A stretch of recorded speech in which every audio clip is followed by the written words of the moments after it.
Demi tegaknya prokes dan menekan mobilitas warga, Pemda siap mendukung PPKM darurat. Demi penerapan protokol kesehatan dan menekan mobilitas warga, sejumlah pemerintah daerah siap mendukung dan menyukseskan pelaksanaan pemberlakuan pembatasan kegiatan masyarakat atau PPKM darurat pada 3 hingga 20 Juli 2021. Mereka berharap kerjasama semua pihak demi efektivitas PPKM darurat selama 2 pekan ke depan. Bupati Kudus HM Hartopo menyatakan siap melaksanakan PPKM darurat karena sebelumnya Pemkab Kudus juga seolah sudah menerapkannya. Demikian disampaikan Bupati Kudus HM Hartopo saat diwawancara Radio Idola melalui sambungan telepon. PPKM darurat itu pada waktu PPKM Mikro pun kemarin sudah ada yang sudah kita laksanakan. Salah satu contoh untuk rumah makan atau warung sudah tidak boleh untuk makan di tempat. Saat ini selama pelaksanaan PPKM Mikro, menurut Hartopo, pihaknya juga sudah menutup objek-objek wisata hingga tempat ibadah.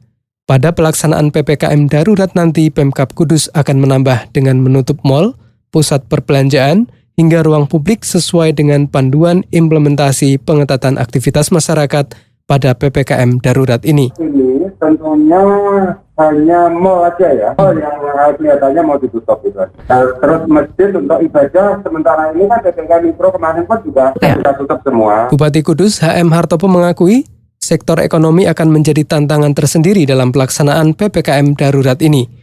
Sehingga Hartopo berharap persoalan kompensasi bagi warga terdampak PPKM darurat juga diantisipasi pemerintah pusat. Artinya kita memberlakukan seperti ini yang terdampak di sektor ekonomi kan sangat luar biasa. Nah, ini yang kita kadang belum tahu, kita ini harus bagaimana kan gitu. Senada, Dedi Arahim, Wakil Wali Kota Bogor menyatakan Pemda mendukung pelaksanaan PPKM darurat karena situasi COVID-19 sudah darurat.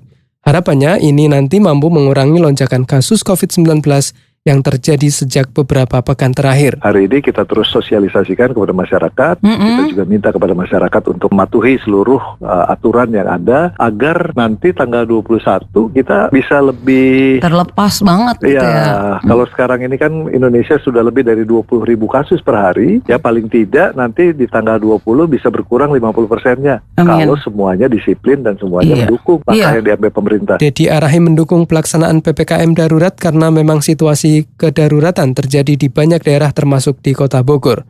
Situasi terkini di Kota Bogor menurut Dedi, dari daya tampung yang hanya 900 orang, kini ada sekitar 4.000 orang yang terpapar COVID-19 di Bogor. Bisa dibayangkan, kita terus mencoba meningkatkan dan insya Allah hari ini menjadi 1.003 tempat tidur. Tapi antara 4.000 dengan 1.003 ini kan rasionya tidak ketemu, ya kan? Artinya ada kurang lebih 3.000 orang yang belum kebagian tempat tidur di rumah sakit, sedang melakukan mobilitas, sedang berusaha untuk mengakses ke fasilitas kesehatan. Sementara itu, Dr. Budi Laksono, tim ahli Satgas COVID-19 Provinsi Jawa Tengah menyatakan, tim Satgas COVID-19 di Jateng sangat siap memberlakukan PPKM darurat.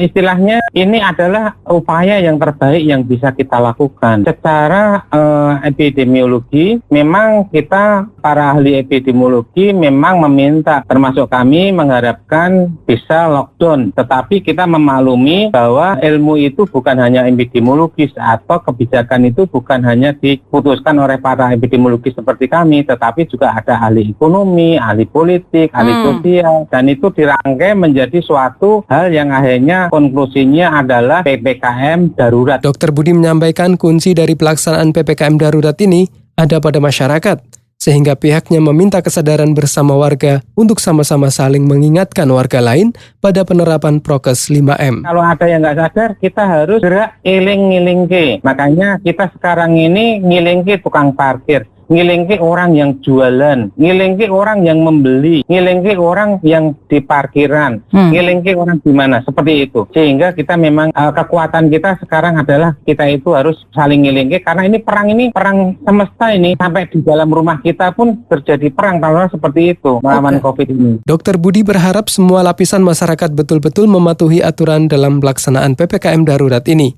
Sebab kesuksesan PPKM darurat ini sangat bergantung dengan kerjasama warga untuk menerapkan protokol kesehatan 5M dan jangan keluar rumah selama 2 pekan kecuali ada kepentingan yang mendesak dan darurat. Demikian tim pemberitaan Radio Idola dengan produser Heri Chandra.